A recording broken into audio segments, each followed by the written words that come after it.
नमस्कार दोस्तों, एक बार फिर से स्वागत है आपका अपने YouTube channel master visit classes में। दोस्तों आज हम लेकर आए हैं भारत की प्रमुख ऐतिहासिक लड़ाइयाँ। दोस्तों मोस्ट इंपॉर्टेंट होने वाली हर एग्जाम की दृष्टि से बहुत ही सिलेक्टेड युद्धों को यहाँ पर रखा गया है जो प्रायः हर एग्जाम में पूछे जाते हैं। दोस्तों तो उन्हीं युद्ध की हम चर्चा करेंगे जो हर एग्जाम में निश्चित रूप से पूछे जाते हैं। दोस्तों तो चलिए दोस्तों बिना देरी किए हुए वीडियो को स्टार्ट करते हैं और कुछ उसके बारे में जानते हैं।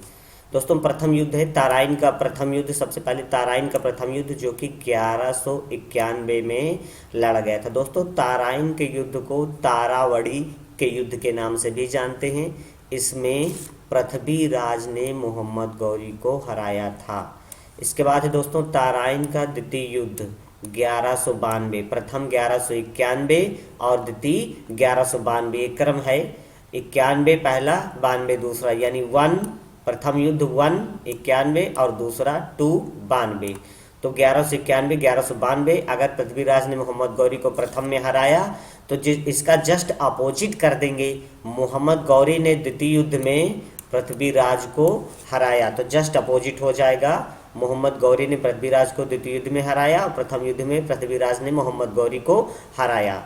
तीसरा दोस्तों चंदवार का युद्ध 1194 में मोहम्मद गौरी ने जयचंद को इस युद्ध में हराया था। दोस्तों अगला युद्ध है पानीपत का प्रथम युद्ध। बहुत ही फेमस युद्ध है जो कि बाबर और दिल्ली के सुल्तान इब्राहिम लोधी के द्वारा लड़ा गया था। दोस्तों बाबर को भारत आने के लिए 1526 में भारत आया। बाबर को आमंत्रित किया गया था और आमंत्रित किया था बाबर को पंजाब के शासक दौलत खां लोधी और मेवाड़ के राणा सांगा ने बाबर को भारत आने के लिए आमंत्रित किया था। क्यों किया था दोस्तों? पंजाब के शासक दौलत खां लोधी और इब्राहिम लोधी, पंजाब के शासक दौलत खां लोधी और इब्राहिम लोधी की आपस में बनती नहीं थी। पंजाब के शासक का ये मानना था कि अगर इब्राहिम लोधी गद्दी से हट जाए तो वहाँ पर मेरा अधिकार हो जाएगा। इसीलिए पंजाब के शासक दौलत खां लोधी ने अपने पुत्र को भेज करके बाबर को भारत आने का आक्रमण करने का आमंत्रण दिया था और साथ ही मेवाड़ के राणा सांगा ने भी बाबर को आमंत्रण दिया था। हालांकि बाद में पंजाब के शासक दौलत खां लोधी को ये लगा कि ऐसा न हो कि बाद में बाबर आकर के पहले इसको हमला करे और बाद में मेरे ऊपर भी हमला कर दे, इसलिए उसको खतरा समझ में आने लगा। इसलिए पंजाब के शासक दौलत खां ने बाबर को मना किया कि अब आप भारत ना आइए, हम समझ लेंगे। लेकिन बाबर ने कहा अब तो मैं भारत आके ही रहूँगा, अब तो मैं रुकने वाला नहीं, क्योंकि मैं यहाँ से एक विशाल सेना लेकर के, विशाल तो नहीं लगभग 12-13 हज़ार सैनिक थे, लेकर के निकल चुका हूँ, अब मैं रुकने वाला नहीं। तो जब वो भारत आया तो सबसे पहले उसने दौलत खां पर भी आक्रमण किया। सबसे पहले दौलत खां ही पर आक्रमण किया, इसके बाद इब्राहिम लोधी पर आक्रमण किया जिसके पास लगभग 1 लाख सैनिक थे, जो बाबर की सेना की तुलना में बहुत ज़्यादा थे। लेकिन बाबर के पास थे विशाल तोपखाने और तुलगमा रण पद्धति, जिसके माध्यम से बाबर ने इब्राहिम लोधी को इस युद्ध में हरा दिया और बाबर की विजय हुई। दोस्तों अगला युद्ध देखते हैं खानवा का युद्ध। खानवा के युद्ध बाबर ने इब्राहिम लोधी के हराने के बाद राणा सांगा पर हमला किया तो राणा सांगा को हरा दिया 1527 में। दोस्तों 1526 में जिसके लिए आमंत्रण दिया गया था सबसे पहले उस पर हमला किया, और जिसने आमंत्रण दिया सबसे पहले, इससे भी पहले उस पर हमला किया दौलत खां लोधी पर, इसके बाद इब्राहिम लोधी पर हमला किया। तत्पश्चात जिसने आमंत्रण दिया बाबर को, राणा सांगा ने, उस पर भी हमला किया और उसको भी युद्ध में हरा दिया। दोस्तों क्योंकि बाबर के पास थी विशाल तोपखाने और उसके पास तुलगमा कुशल रण पद्धति जो उसने उज्बेकों से सीखी थी, तुलगमा रण पद्धति, इसके कारण बाबर प्रायः हर युद्ध में विजय हो जाता था। अगला युद्ध है दोस्तों चंदेरी का युद्ध जो 1528 में लड़ा गया। बाबर और मेदिनी राय के बीच लड़ा गया और बाबर ने मेदिनी राय को हरा दिया। दोस्तों मुगलों तथा राजपूतों के मध्य लड़ा गया ये युद्ध है। इसके बाद है दोस्तों घाघरा का युद्ध जो कि 1529 में अफगानों ने इब्राहिम लोधी के भाई महमूद लोधी के नेतृत्व में बिहार पर अधिकार कर लिया था। बाबर ने 6 मई 1529 को बंगाल एवं बिहार की संयुक्त सेना को घाघरा के युद्ध में कुचल डाला। इस प्रकार बाबर ने अफगानों को हराया। दोस्तों आगे देखते हैं। अगला युद्ध दोस्तों है, अगला युद्ध है दोस्तों चौसा का युद्ध। तो दोस्तों चौसा का युद्ध जो कि 1539 में शेर शाह ने हुमायूं को हराया, अर्थात शेर शाह और हुमायूं के मध्य चौसा का युद्ध लड़ा गया था। इसमें शेर शाह की विजय हुई और शेर शाह को खुद फरीद अल दीन शेर शाह का ताज इस युद्ध में दिया गया। अगला युद्ध दोस्तों कन्नौज का युद्ध जो कि 1540 में लड़ा गया था। दोस्तों इसमें शेर शाह ने हुमायूं को हराया। कन्नौज के युद्ध में 1539 में भी शेर शाह ने हुमायूं को हराया और 1540 कन्नौज के युद्ध में भी शेर शाह ने हुमायूं को हराया। दोस्तों इसके बाद हुमायूं बिना राज्य का राजा रहा।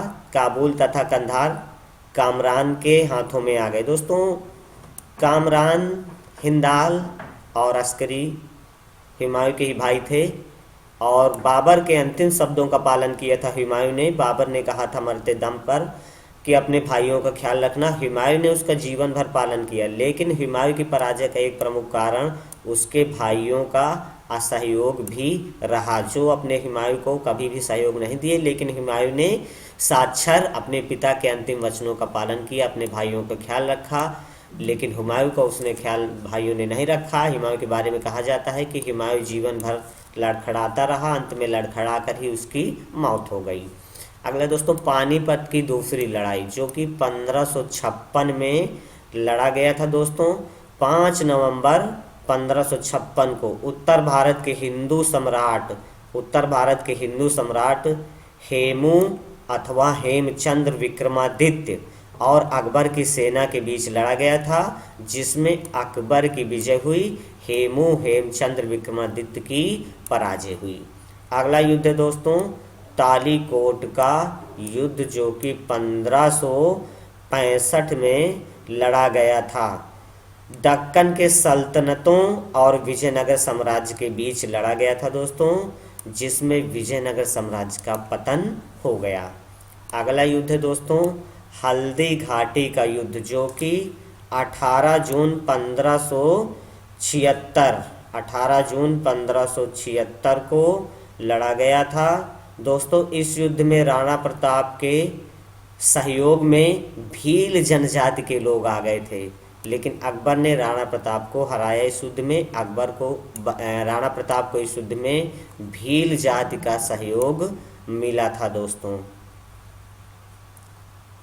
इसके बाद है प्लासी का युद्ध दोस्तों जो कि 1757 में लड़ा गया था। दोस्तों 23 जून 1757 को प्लासी का युद्ध अंग्रेजों और सिराजुद्दौला के मध्य लड़ा गया था। दोस्तों इसमें मुर्शिदाबाद के दक्षिण में 27 मील दूर नदिया जिले में भागीरथी नदी के किनारे प्लासी नामक स्थान में ये युद्ध हुआ था, जिसमें दोस्तों अंग्रेजों ने सिराजुद्दौला को हरा दिया था। इसके बाद दोस्तों वांदीवास का युद्ध जो कि 1760 में अंग्रेजों और फ्रांसीसियों के मध्य लड़ा गया। फ्रांसीसियों को पांडिचेरी अंग्रेजों को सौंपना पड़ा था दोस्तों, और फ्रांसीसियों की पराजय हुई थी इसमें। अंतिम युद्ध दोस्तों पानीपत की तीसरी लड़ाई दोस्तों 1761 में अफगान आक्रमणकारी अहमद शाह अब्दाली व पुणे के सदाशिवराव भाऊ पेशवा के तहत मराठों के बीच लड़ा गया था दोस्तों। इसमें अहमद शाह अब्दाली ने मराठों को हरा दिया था। तो ये दोस्तों महत्वपूर्ण युद्ध और भी हैं दोस्तों अभी कुछ। इसके बाद है दोस्तों बक्सर का युद्ध 1764 में हुआ था। अक्टूबर 1764 में बक्सर नगर के आसपास ईस्ट इंडिया कंपनी के हेक्टर मुनरो और मुगल तथा नवाबों की सेनाओं के बीच लड़ा गया था। इसमें अंग्रेजों ने मीर कासिम को हराया।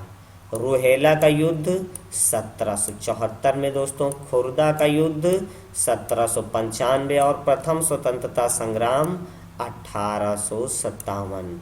भारत और चीन का युद्ध 1962, भारत पाक प्रथम युद्ध 1965, भारत द्वितीय भारत पाक युद्ध 1971 में।